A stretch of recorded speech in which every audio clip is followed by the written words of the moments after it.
යුරෝපයේ මහා පාපන්දු පිටිවල රජකම් කරපු ක්‍රිස්ටියානෝ රොනාල්ඩෝ, නේමාර්, බෙන්සීමා වගේ ලෝක පූජිත තරු එකපාරටම තමන්ගේ කිරුළ අතෑරලා සෞදි අරාබියේ කාන්තාරයට ගියේයි. ගොඩක් දෙනෙක් හිතන්නේ මේක ඩොලර් මිලියන ගණනක වැටුපක් වෙනුවෙන් ඔවුන් කරපු සාමාන්‍ය ගනුදෙනුවක් කියලා. හැබැයි අපි කවුරුත් දන්නවා සෞදියේ සල්ලි තියෙනවා කියලා. මේ කතාව සල්ලිවලට වඩා ගොඩක් එහාට ගිය එක. මේක පිටුපස තියෙන්නේ මුළු ලෝකේම ආර්ථිකය, බලතුලනය සහ අනාගතය සම්පූර්ණයෙන්ම වෙනස් කරන ඩොලර් බිලියන ගණනක අතිශය රහසිගත දැවැන්ත මෙහෙයුමක්. මේක නිකම් පාපන්දු කතාවක් නෙමෙයි. මේක තමයි ලෝකයේ බලයේ අලුත්ම කතාව. අද අපි කතා කරමු සෞදි අරාබිය පාපන්දු ක්‍රීඩාව පාවිච්චි කරලා කොහොමද මුළු ලෝකෙම මනසින් මිලදී ගත්තේ කියලා. මේ වගේ තොරතුරු හරියටම දැනගන්න විශ්ව දැනුම අපිව YouTube වල subscribe කරන්න. Facebook වල follow කරලා තියාගන්න.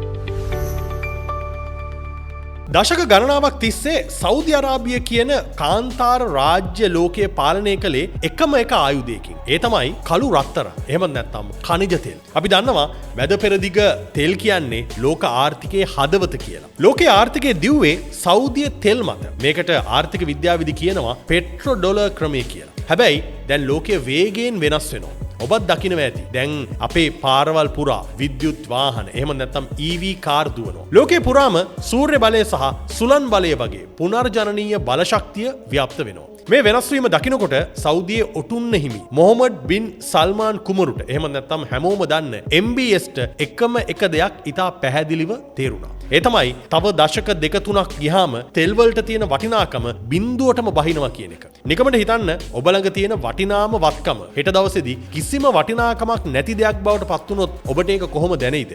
අන්නේ බය තමයි සෞදියට දැනෙන්න පටන් ගත්තේ. තෙල් නැති වුණොත් සෞදියට මොකද වෙන්නේ? ආයිමත් කාන්තාරයක් බවට පත් වෙලා බංකොලොත් වෙන්නද? නැහැ. ඔවුන්ට ඕනුනේ තෙල් නැති අනාගතයකදී ලෝකයේ ධනවත්ම සහ බලවත්ම රට විදියට ඒ නම තියාගන්න. අන්න ඒ නිසා තමයි ඔවුන් සෞදි දැක්ම නැත්නම් සෞදි විෂන් 2030 සැලැස්ම එලි දැක්වේ. අනාගතේ ඔවුන්ගේ ආදායම එන්නේ තෙල් වලින් නෙමෙයි. ලෝකයේ ඉහළම පෙළේ සංචාරක කර්මාන්ත වලින් සහ දැවැන්ත විදේශ ආයෝජන වලින්. හැබැයි මෙතන තියෙන ලොකු ප්‍රායෝගික ප්‍රශ්නයක් තියෙනවා. බටහිර ලෝකයේ විශේෂයෙන් යුරෝපය සහ ඇමරිකාව සෞදිය දිහා බැලුවේ කොහොමද? දැඩි නීති රීති තියෙන, කාන්තාවන්ට නිදහස අඩු, මානව හිමිකම් ගැන විවිධ චෝදනා තියෙන සංවෘත කාන්තාර රාජ්‍යයක් විදියට. යුරෝපීය ජාතිකයෙක්ට හෝ ප්‍රකෝටිපතියෙක්ට නිවාඩුවක් ගත කරන්න යන්න හිතන තැනක් නෙමෙයි ඒ වගේ වාතාවරණයක් කියලා කියන්නේ. මෙන්න මේ අඳුරු ප්‍රතිරූපය ශනිකව වෙනස් කරලා ලෝකේම ආදරයයි විශ්වාසයයි අවධානයයි දිනා ගන්න පුළුවන් ලාභදායීම සහ වේගවත්ම ආයුධය මොකක්ද? ඒකට උත්තරේ තමයි ක්‍රීඩාව. දේශපාලන විචාරකයන් සහ මානව හිමිකම් සංවිධාන මේ ක්‍රියාවලිය හඳුන්වන්නේ ස්පෝර්ට්ස් වොෂින් කියලා. ක්‍රීඩාවෙන් සේදීම කියලා. ඒ කියන්නේ ජාත්‍යන්තර මට්ටමේ ක්‍රීඩාව හරහා තමන්ගේ රටේ තියෙන කළු පැල්ලම් මකාගෙන ලෝකයේ ඉදිරියේ අලුත් සුබවාදී ප්‍රතිරූපයක් ගොඩනගන එක. සෞදිය මේ මෙහෙයුම් පටන් ගත්තේ ඔවුන්ගේ දැවැන්ත රාජ්‍ය ආයෝජන මුදල හරහා. මුලින්ම බ්‍රිතාන්‍යයේ ජනප්‍රිය පාපන්දු කණ්ඩායමක් වන නිව්කාසල් යුනයිටඩ් කණ්ඩායම ඔවුන් මිලදී ගත්තා. ඊට පස්සේ ඇමරිකාවේ ගොල්ෆ් ක්‍රීඩාව උඩු යටිකුරු කරමින් ගොල්ෆ් තරඟාවලියක් පටන් ගත්තා. ලෝකයේ දැවැන්තම ගොල්ෆ් තරඟාවලියට ඔවුන් අභියෝග කළා. ඊළඟට තමයි ඔවුන්ගේ ප්‍රධානම සහ ප්‍රබලම තුරුම්පුව ගැහුවේ. ඒ සෞදි ප්‍රෝ ලීගය වෙත ඩොලර් බිලියන ගණනින් මුදල් විසි කරන එක. ක්‍රිස්ටියානෝ රොනාල්ඩෝට ඩොලර් මිලියන 200කට අධික වාර්තාගත වාර්ෂික වැටුපක් දීලා අල් නසාර් කණ්ඩායමට ගේනවා. ඊට පස්සේ නේමාර්, බෙන්සිමා, කාන්ටේ වගේ තරු වැලක් සෞදියට අරගෙන ආවා. මේක ඇතුලේ තියෙන මනෝවිද්‍යාත්මක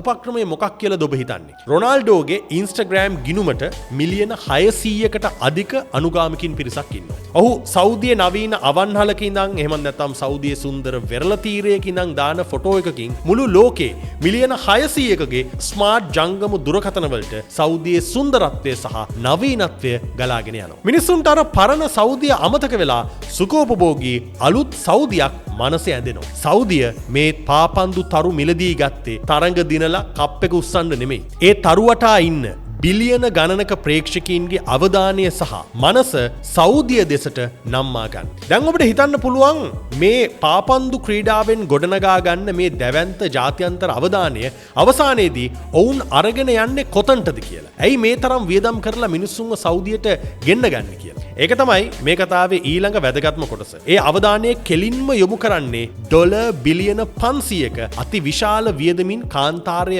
මැද ඉදිවෙන අනාගත ලෝකයේ නගරය වන නියෝම් ව්‍යාපෘතියට. නියෝම් ව්‍යාපෘතියේ ප්‍රධානතම ආකර්ෂණය තමයි ද ලයින් කියන නගරය. හිතාගන්න කිලෝමීටර් 170ක් දිග, මීටර් 500ක් උස, සම්පූර්ණයෙන් කණ්ණාඩි වලින් ආවරණය වුණු එකම එක දැවැන්ත ගොඩනැගිල්ලක් ඇතුලේ නිර්මාණය වෙන නගරයක්. කාර් නෑ, වීදි නෑ, දුම් දමන කර්මාන්ත ශාලා නෑ. 100% පුනර්ජනනීය බලශක්තියෙන් ක්‍රියාත්මක වෙන මේක හරියට නිකන් හොලිවුඩ් විද්‍යා ප්‍රබන්ධ චිත්‍රපටයකින් එළියට ආව නගරයක් වගේ. මේ දැවැන්ත සැලැස්මෙන් සෞදිය කෙලින්ම අභියෝග කළේ කාටද? වෙන කාටවත් නෙමෙයි, සාම්ප්‍රදායික බටහිර ලෝකයට සහ යුරෝපයට. අනාගතයේදී ලෝකේ ඉන්න ප්‍රකෝටිපතියන්ට, නව නිපැයුම්කරුවන්ට, අතිවිශාල සමාගම් වලට වගේම ධනවත් සංචාරකීන්ට නිවාඩුවක් ගත කරන්න හරි, අලුත් ව්‍යාපාරයක් පටන් ගන්න හරි පැරිසියට, ලන්ඩන් වලට, නිව්යෝක් වලට, ස්විට්සර්ලන්තයට යන්න අවශ්‍ය වෙන්නේ නැහැ. ඒ වෙනුවට සෞදි අරාබිය ලෝකයේ නවීනතම, ආරක්ෂිතම සහ සුඛෝපභෝගීම තෝතැන්න බවට පත් කරන එක තමයි මේ සැලැස්මේ